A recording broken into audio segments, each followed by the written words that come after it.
Talinya sih kuat, tapi tergantung ya apakah kita akan berani atau enggak, karena medannya vertikal sekali.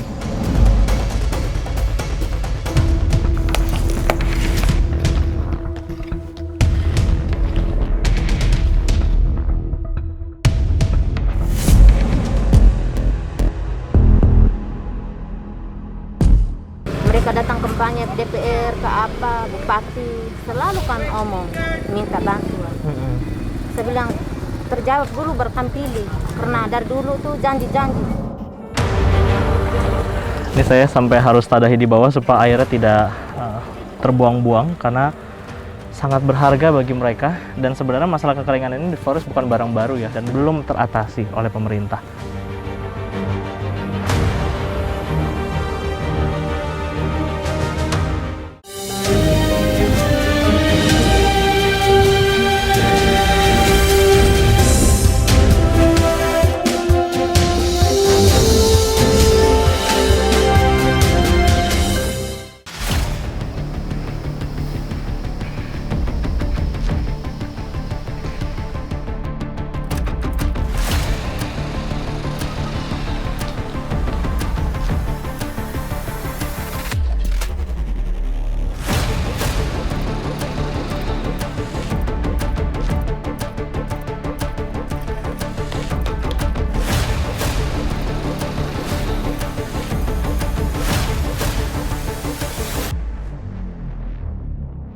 Perjalanan tim Indonesiaku kali ini menyambangi Dusun Samba yang letaknya sekitar 8 km saja dari kota Ende, Flores, NTT.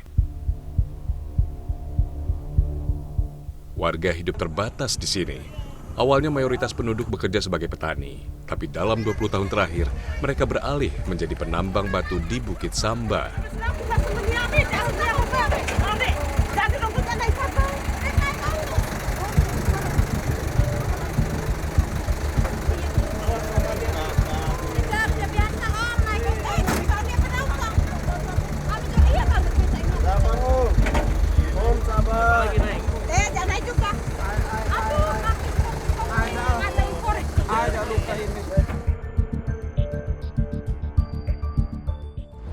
Ini tadi dari Kampung Samba, mama-mama sudah masak bekal, dan kita akan menuju ke tambang batu tempat mereka bekerja sama bapak-bapak, mama-mama ini.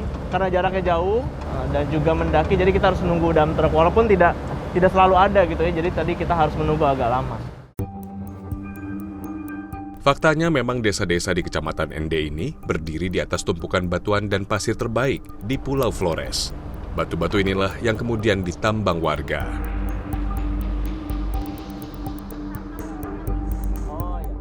Berarti mama-mama pakai kain semua naik truk juga? Ya, biasa? biasa, sudah biasa. Oh, pulang pergi? Iya, pulang. Kalau pulang kan banyak kan jalan kaki. Oh, karena tidak selalu ada truknya? Iya. Oh, lalu kalau tidak ada, tadi kalau berangkat tidak ada, mama jalan kaki ke atas nih? Istirahat kerja. Istirahat kerja? Iya, istirahat kerja. Ya, sudah bawa bekal, bawa pulang lagi. Oh, ini memang selalu bawa anak, Iya. perempuan banyak yang ikut Iya, gitu? banyak. Ya, tak hanya kaum pria, perempuan dan anak-anak juga tak jarang ikut menambang. Hati-hati di kaki. Ya. Aduh. Awas. Hati-hati.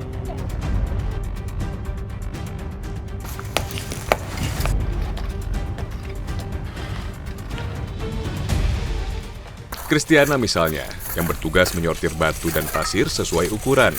Sambil mengasuh anak bungsunya, Kristiana cekatan mengangkat, memilah, dan mendorong gerobak pasir dan batu.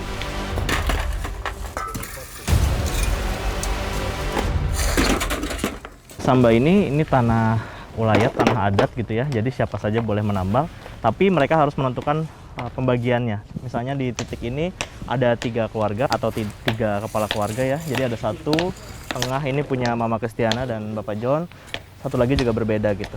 Jadi mereka harus berbagi mana pasir dan batunya, dan mereka harus menentukan dan bekerja sendiri-sendiri gitu, walaupun mereka ada di satu lokasi yang sama. Para penambang ini bekerja sejak pukul 7 pagi hingga 4 sore. Mereka hanya menjeda hari kerja di hari Minggu untuk beribadah.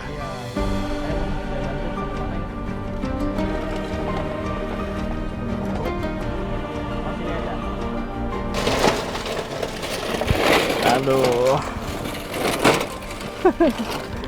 Ini mama kan udah biasa strong banget nih sebenarnya.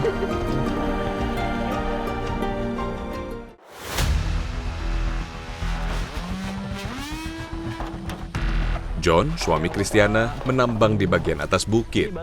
Penasaran, saya pun ikut bersamanya.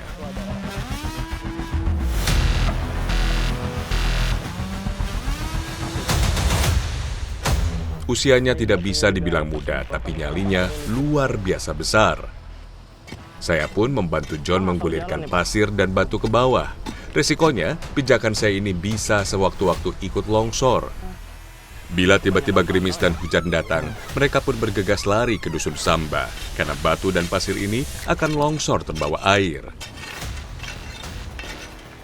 Ini anak-anak ada yang ikut? Nggak ikut Kemana mereka? ke sekolah. Oh, sekolah. Ya, Bapak arahkan mereka untuk ikut kerja tidak? tidak. Kenapa? Nanti kali ada uang, suruh mereka ke sekolah. Kali tidak ada uang, terpaksa kerja gini sudah. Jadi Bapak kalau bisa anak-anak tidak kerja di sini ya? Nah, Profesi ini memang mendatangkan penghasilan untuk warga, tapi kecelakaan juga tak jarang mengancam. Bukan sekali dua kali mereka tertimpa batu yang tiba-tiba jatuh. Sayangnya, tak sebesar resikonya, hasil yang didapat jauh dari harapan. Ini saya sampai di puncak bukitnya, tapi dulunya ini kebun sebenarnya. Tapi karena ditambang, sudah tidak dipakai berkebun lagi karena takutnya longsor. Saya akan turun dari atas pakai tali sama Bapak, insya Allah bisa.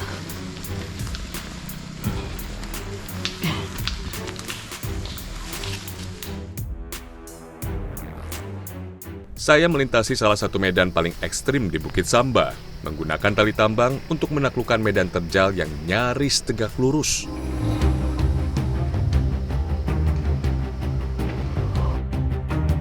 berapa aja kaki. Terus. Oh,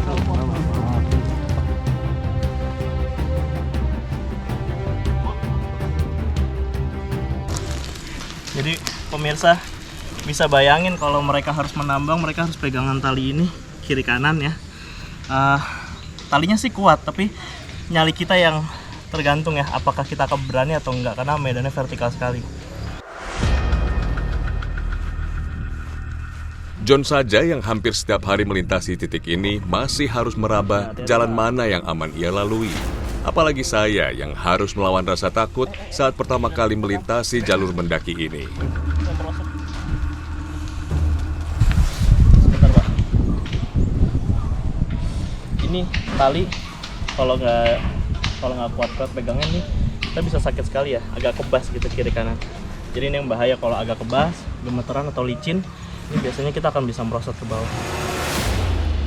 Oh, nyebrangnya di bawah? Iya, Baru beberapa meter berjalan mundur, tangan dan kaki saya sudah licin berkeringat dingin. Jantung saya berdebar karena khawatir, mampukah tali ini menahan beban tubuh saya? Pak John, Ya. ini kan kita medannya ekstrim gini. iya. Saya aja pegangan ini harus 2 tangan. Gimana Bapak bisa gali pasir batu ini kalau pegangannya licin?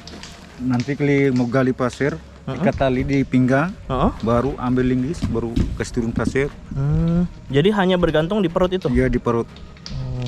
Bapak ngeri nggak sih pertama kali coba gitu? Pertama kali coba saya pernah tidak biasa, takut tinggi terlalu. Sekarang sudah agak rendah sedikit, agak lumayan lah. Sudah biasa ya? Ya. Kami berada di ketinggian 90 meter di atas permukaan tanah. Jika ada sedikit saja kesalahan, saya bisa langsung terhempas ke area tambang di bawah. Ini saya pikir kita akan ke bawah terus, merosot ke bawah gitu ya. Tapi Bapak bilang kita harus merayap ke sebelah. Itu artinya saya harus pelan-pelan karena kita harus lepaskan tali perlahan untuk menuju ke titik di sana. Iya, ini. Iya. Mau tak mau, para penambang mempertaruhkan nyawa demi hasil penjualan senilai 300 hingga 600 ribu rupiah per truk. Nah, nyebrangnya ini nih Pak.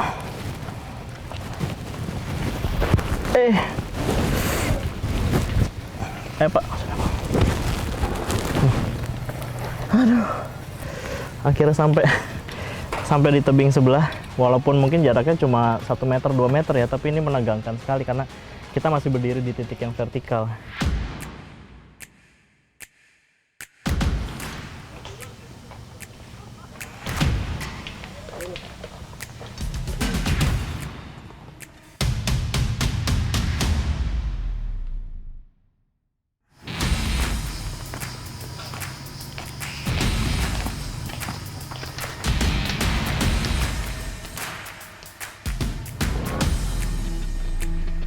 Iya.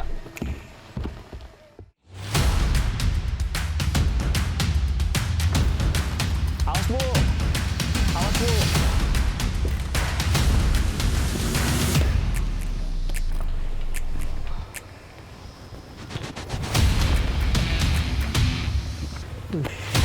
Oi. Awas Bu.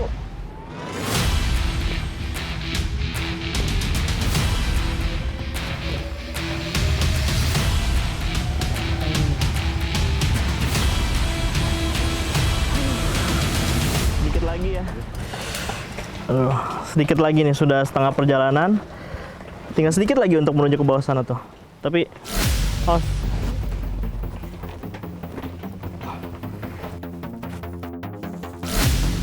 Selesai membantu John, kami beristirahat sejenak.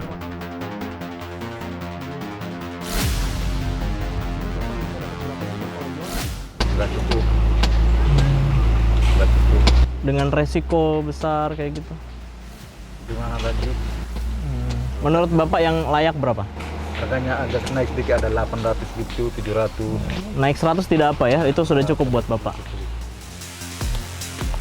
Sementara Kristiana masih terus bekerja memecah batu.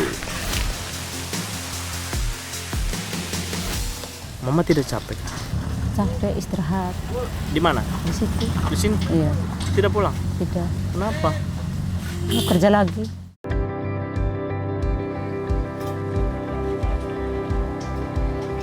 Lelah seharian cukup dipulihkan dengan asupan makan siang dengan menu seadanya.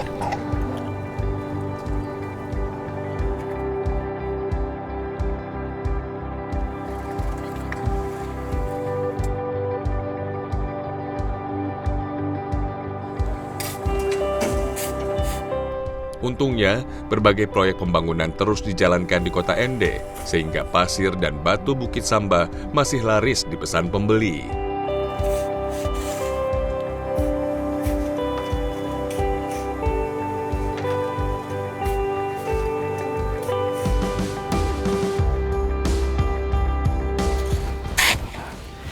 Pasir Bukit Samba ini bisa dikatakan sebagai salah satu yang terbaik di Flores karena dari Bukit Samba dikirim ke kota-kota sekitarnya, ke kota Ende, sampai ke Labuan Bajo, Ruteng, Bajawa, bahkan sampai ke kota Maumere.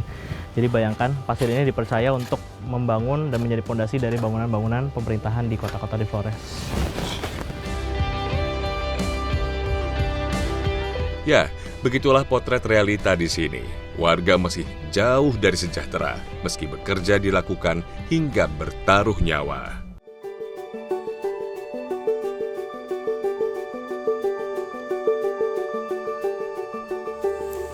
Parahnya, di tengah kemiskinan yang membelit kehidupan warga, harga sembako terbilang mahal dibanding daerah lain. Untuk menembus liter beras kualitas sedang misalnya, warga Dusun Samba harus membayar hingga Rp15.000. Ini kita di lereng perbukitan, jadi untuk menuju ke kebunnya kita ada di view seperti ini. Kita harus turun sampai paling bawah untuk menuju ke atas, karena di kebun ubinya nanti kita akan ambil ubi untuk dimakan aja, tidak dijual ya, dimakan untuk pengganti nasinya mereka.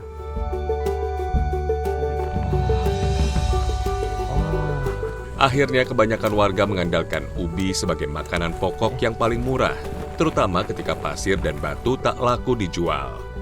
Tak jarang, ubi disantap tanpa lauk karena pendapatan yang sangat pas-pasan. Iya, tidak usah.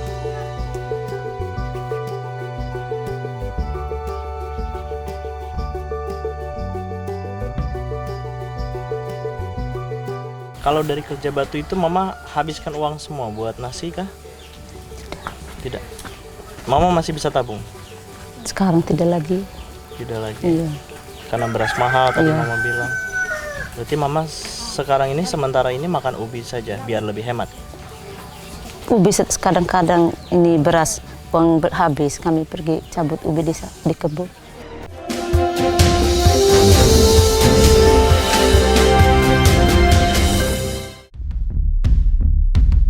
Sebagai wilayah yang terletak di pesisir sekaligus kaki gunung, Kecamatan Talibura memiliki kekayaan alam yang luar biasa.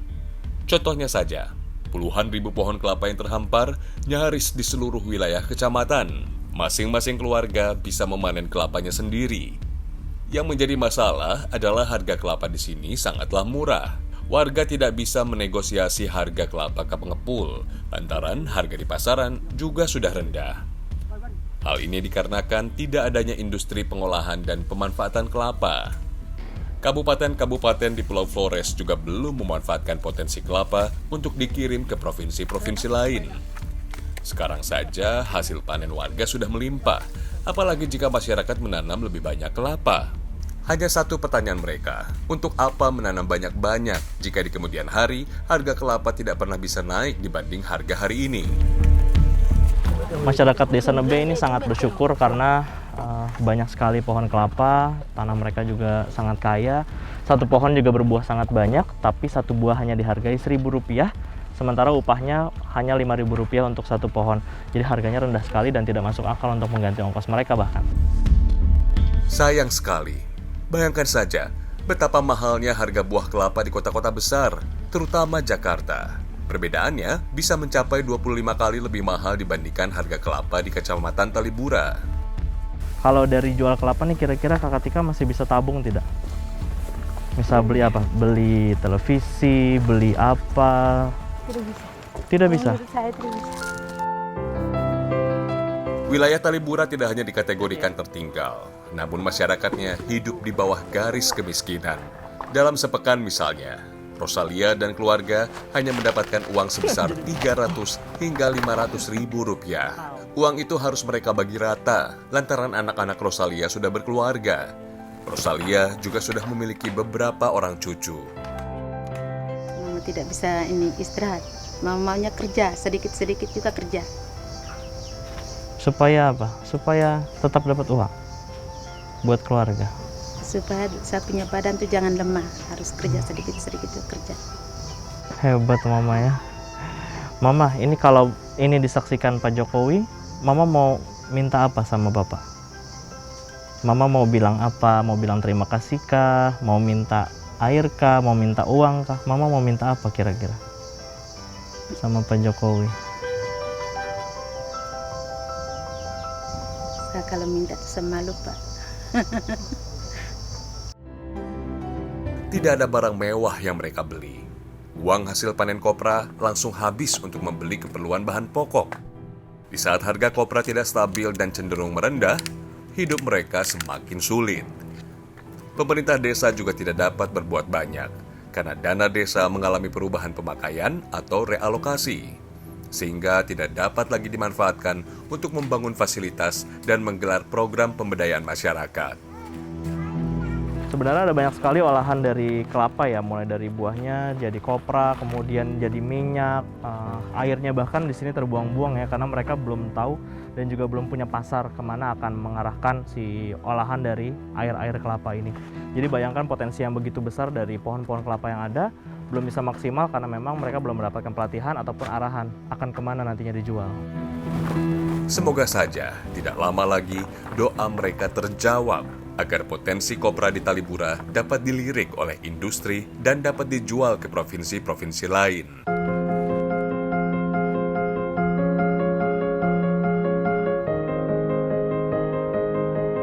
Sejak dulu Rosalia terbiasa membuat minyak dari kelapa. Seiring berjalannya waktu, minyak goreng kemasan terasa lebih efisien dibandingkan proses minyak kelapa yang begitu panjang. Setidaknya membutuhkan waktu selama sepekan untuk bisa mendapatkan minyak kelapa berukuran 1 liter. Itu pun langsung habis untuk memasak keluarga besar Rosalia. Namun di saat harga minyak goreng melambung tinggi seperti saat ini, keluarga Rosalia kembali mengolah kelapa menjadi minyak. Prosesnya tidak mudah, juga butuh tenaga ekstra.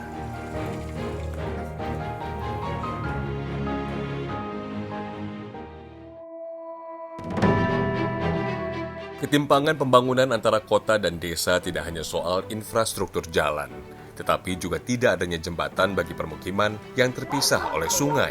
Miris jika melihat semangat anak-anak sekolah yang telah berbaris rapi sejak pagi hari. Dari permukiman kami harus berjalan kaki sekitar 800 meter.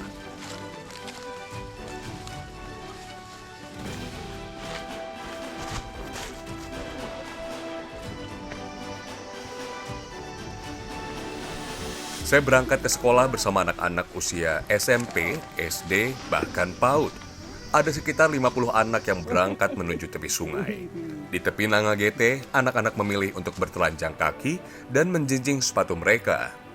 Lebar sungai Nangagete 30 meter. Jika sedang musim hujan, tinggi permukaan air akan naik hingga 10 meter.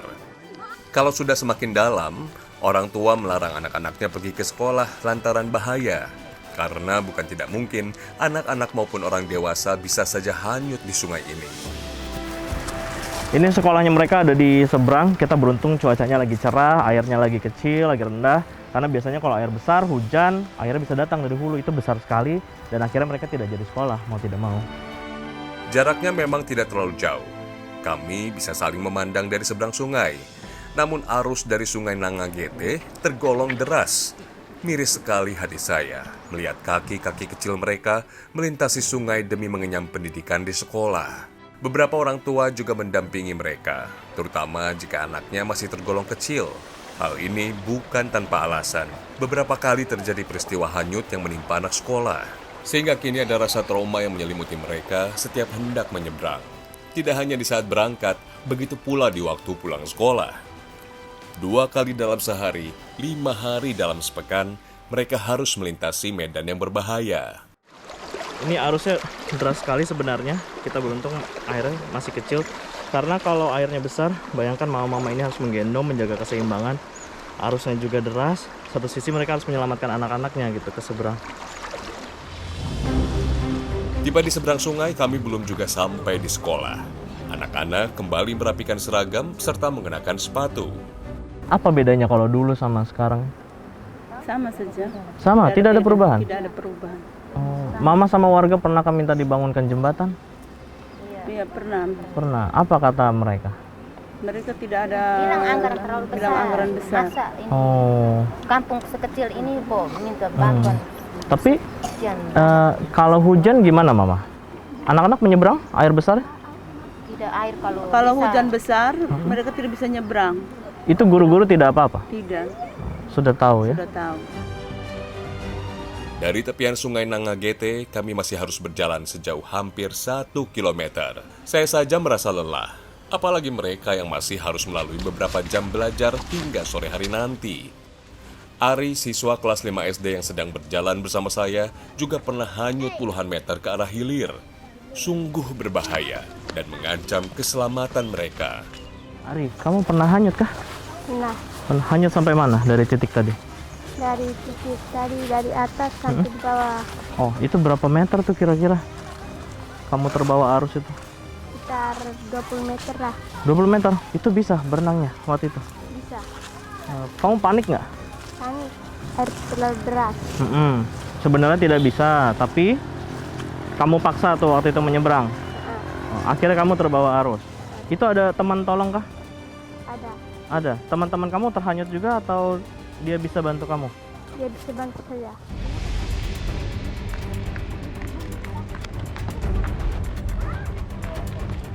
Bagi mereka, usaha yang dilakukan haruslah sangat keras demi dapat menempuh pendidikan yang layak.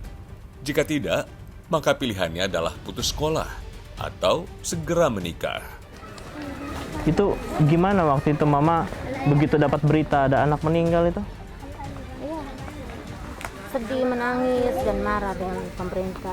Tidak perhatikan dari dulu sampai saat ini sampai orang bisa juga dengan nyawa kan. Dari dulu tuh coba mereka perhatikan. Biar saja bukan jembatan gantung yang mewah-mewah, tidak. Yang penting darurat juga bisa. Tapi kita usul juga setiap kali mereka datang kampanye DPR ke apa, bupati, selalu kan omong minta bantuan. Saya bilang terjawab dulu baru kan pilih, karena dari dulu tuh janji-janji. hanya janji saja, iya. Sampai sekarang tidak butuh.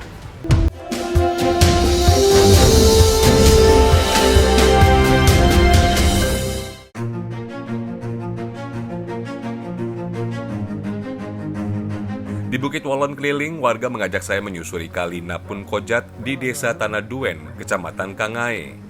Jaraknya hanya sekitar 500 meter dari area permukiman. Saya berangkat bersama anak-anak usia sekolah yang sejak pagi hingga sore selalu menyempatkan membantu mengambil air di sela kesibukannya belajar dan ke sekolah. Anda bisa bayangkan ini tadinya merupakan kali, di musim hujan ini ada airnya, tapi kalau musim kemarau ini habis sama sekali. Bukannya berkurang, tapi habis sama sekali seperti ini. Deok memperlihatkan kepada saya akar pohon ara yang mampu menyimpan air. Akar dipotong sebagian dan air yang keluar akan ditampung ke dalam bambu atau jerigen. Tidak bisa dibilang berlimpah, namun air dari pohon ara jika ditinggal semalaman bisa mengisi setengah sampai 1 jerigen penuh. Lumayan membantu dibandingkan harus mengandalkan mata air yang terletak di tengah hutan dan sangat jauh dari rumah. Mata air terdekat terletak 4 hingga 5 km dari area permukiman. Kondisi ini berbeda sekali dengan mereka yang tinggal di kota Maumere, dengan jarak tempuh sekitar 30 menit dari sini. Anak-anak Tanah Duen yang bersekolah di kota merasakan betul kehidupan yang berbeda antara di rumah dengan di sekolah. Kamu di sini baik, kamu cuma ambil air jauh-jauh. Lalu mereka bilang apa kalau melihat kamu masih bawa bambu seperti ini? Ketawa. Kalau kamu pernah cerita sama orang tua, kamu sering ditertawakan ini masih ambil air di bambu. Pernah. Bilang apa? Bapak, mama itu bilang apa? Mereka kan ada air, kalau kita kan harus ambil dulu. Dan ini dari kamu kecil seperti ini selalu? Oh, tidak berubah-ubah ya? Kamu merasa capek tidak harus sekolah sambil ambil air berapa kali sehari ini? Kamu berapa kali sih ambilnya sehari? 2 kali. Air yang kami dapat tidak bisa dibilang banyak. Setidaknya mampu melepas dahaga untuk 2 hingga 3 kali minum. Kondisi ini sudah puluhan tahun berlangsung dan tidak pernah ada kemajuan. Warga hanya bisa pasrah.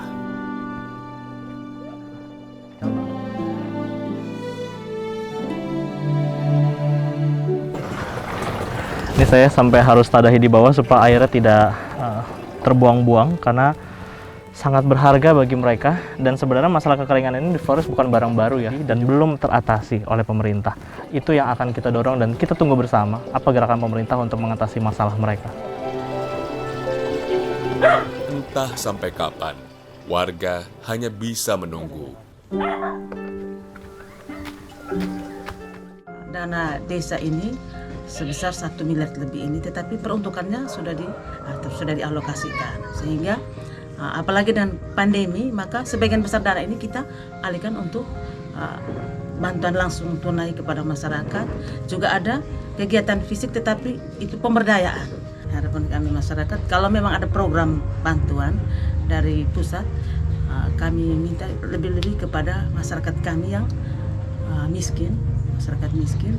Kalau menyangkut bantuan berupa uang tunai atau bahan pangan, itu hampir semua ini dapat. BST, BLT mereka dapat. Tetapi mungkin dari fisik, itu menyangkut jalan raya juga dengan ada banyak rumah yang tidak layak huni ini, karena ada banyak kakak miskin tadi.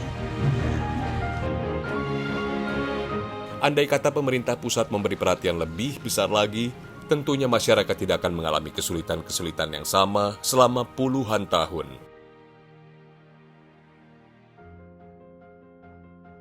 Agar warga Sika bisa hidup lebih sejahtera.